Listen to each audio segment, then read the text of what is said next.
शिक्षा ग्रहण करे जो तो 2-4-5 रुपए के सामान बचा देता रे बता के कि बहरी के भीतर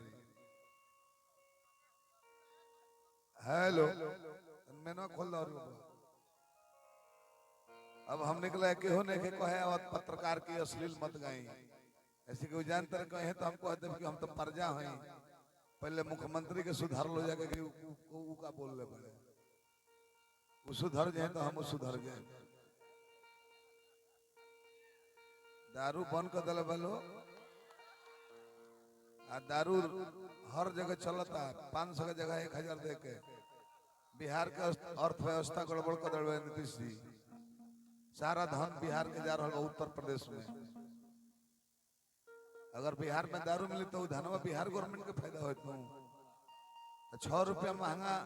उत्तर प्रदेश से हमने डीजल ना मिली खेत लिखावे जा तो 20% लग जाता लिखाई पहले 10% लगाता एगो स्कॉर्पियो के नहीं जाता तो यूपी में 70,000 रुपया आरटीओ जमा होता तो तरह के यहाँ 1.5 लाख रुपया जमा होता आरटीओ दारू साफा बन हो रहे तो हम कहती कि बढ़िया बात बा बनो बा मिलतो बा दारू पर देशद्रोह के केस ना हो लक्ष्मी पूजा के पहले निकल रहे मधुआ दारू समुद्र मंथन में ऊपर देशद्रोह ना लगे गांजा पर देशद्रोह लगता गांजा पी के भगा भगा कोइला रहता रहा दारू पर रोक लगा दल गलती बा थोड़ी खत्म बाबू मंत्री जी गलती न कोने हो देखो दाल के चाकी लालू का गांव का मिला के गलती कोइले बड़े पलटे वाला आदमी से सहमत ना कोई रहता रहे ले डूबी कोई हो दाल के चाकी हेलो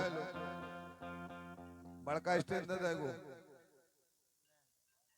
देखो तबला करियता मूर्ख व्यक्ति के संगत कइल जान तने कहा बाबा गुड़ में 40 किलो के पत्थर बांध के पानी में पौड़ल हो उतर के डुबाई तो डुबाई दे देखो पशुपत हेलो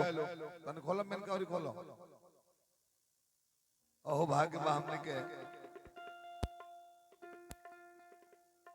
बेटा के जन्मदिन में बेटा के जन्म में 27 में छठियार में